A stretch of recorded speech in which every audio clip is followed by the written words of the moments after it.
প্রিয় ভিউয়ার্স, আমি এখন আছি বরিশাল শেরেবাংলা মেডিকেল কলেজের সামনে। এই হচ্ছে শেরেবাংলা মেডিকেল কলেজ, দক্ষিণ অঞ্চলের সবচেয়ে বড় মেডিকেল কলেজ। এখানে প্রতিদিন হাজার হাজার রোগী চিকিৎসা নিতে আসে। এই মেডিকেল কলেজের সামনে একটা রাস্তা আছে, রাস্তার মাঝখানে ডিভাইডার দেওয়া আছে, রাস্তার দুই সাইডে ভাগ করা, দুই পাশে 15 ফুট বা 16 ফুট রাস্তা আছে। এই ভিডিও আছে করার একটা উদ্দেশ্য লেগে আমাদের যাদের বাইক রয়েছে, আমরা যারা বাইক ব্যবহার করি তারা আমরা অসচেতনতার জন্য অনেক ক্ষেত্রে এটা ভুল করে থাকি। এই দেখতে পাচ্ছেন একটা মোটরসাইকেল, হিরো হোন্ডা। এই ভদ্রলোক রাস্তা থেকে কত ভিতরে গাড়িটা পার্কিং করে গেছে, হয়তো কোনো কাজেই আছে। গত আধা ঘন্টা ধরে আমি ভদ্রলোককে খুঁজছি, কিন্তু পাচ্ছি না। দেখেন রাস্তার ভিতরে তো রেখেছে গাড়িটা এখন তালাবদ্ধ করে রেখেছে। এই গাড়িটা যে আমি এক পাশে নিয়ে যাবো বা সরাবো তাও সম্ভব না।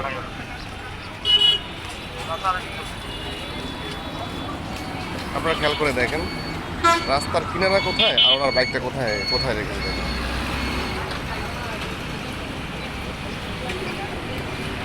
আসলে এই ভদ্রলোককে ছোটো বা খাটো করে দেখানোর জন্য আমার এই ভিডিওটা করতেছি এই জন্য যে আমরা যারা বাইক ব্যবহার করি তারা যখন বিভিন্ন কাজে বিভিন্ন জায়গায় যাই, বাইক থেকে নেমে আমাদের কাজ সারি বাজারঘাট করি, আমরা যাতে এইভাবে রাস্তার উপরে গাড়িটাগুলো পার্কিং না করি। দেখা যায় যে এই রাস্তা দিয়ে ট্রাক চলে, বাস চলে, অ্যাম্বুলেন্স চলে, ফায়ার ব্রিগেডের গাড়ি চলে। এই রাস্তার উপরে যে এভাবে গাড়িটা পার্কিং করা থাকে, দেখা যায় যে একটা গাড়ি বা দুইটা গাড়ি এখানে অতিক্রম করতে খুব সমস্যা হয়ে যাবে। দেখা যাবে ইমার্জেন্সি একটা রুগী নিয়ে যাচ্ছে বা ফায়ার ব্রিগেডের গাড়ি নিয়ে যাবে, সেক্ষেত্রে এটা তো প্রতিবন্ধকতা সৃষ্টি করবে। দেখুন গাড়িটা কোথায় রেখেছে।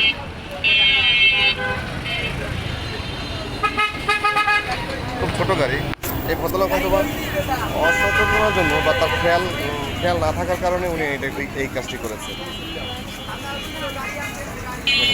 উনি ইচ্ছা করলে গাড়িটা আরও সাইডে পার্কিং করে রাখতে পারতেন, যেমন এই ভদ্রলোক রেখেছে সাদা দাগের বাইরে, উনি সাদা দাগের ভিতরে আরও 4 ফুট ভিতরে রেখেছে। মানে রাস্তার কিনারা থেকে প্রায় 5 থেকে 7 ফুট ভিতরে রেখেছে গাড়িটা। ওনার গাড়িটা রাস্তার উপরে রাখার কারণে রাস্তা চলাচলের জায়গাটা সরু হয়ে গেছে। এখান দিয়ে অনায়াসে ট্রাক বা বাস যেতে অনেক সমস্যা করতে হবে।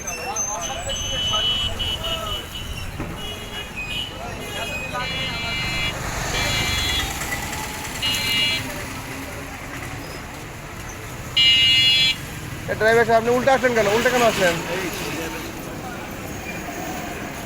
মানুষের যুক্তির শেষ নেই। হ্যাঁ, মানে ল্যাবে যাবে তা উল্টা যেতে হবে। যাই হোক, আমরা চেষ্টা করব, আমরা যখন গাড়িগুলো কোথাও পার্কিং করব অবশ্যই পার্কিং, যেখানে যদি আশেপাশে পার্কিং প্লেস থাকে অবশ্যই পার্কিং প্লেসে রাখবো। পার্কিং প্লেস যদি কোথাও না থাকে রাস্তার এক পাশে একেবারে সাইডে চাপাই রাখবো, যাতে আমার গাড়ির পার্কিংয়ের জন্য অন্য কারো সমস্যা করতে না হয়। এবং এই ভদ্রলোককে আধা ঘন্টার বেশি সময় ধরে আমি খুঁজছি, কিন্তু আমি পাচ্ছি না। ওই ব্যাগ রেখে গেছে, হেলমেট রেখে গেছে, গাড়িটা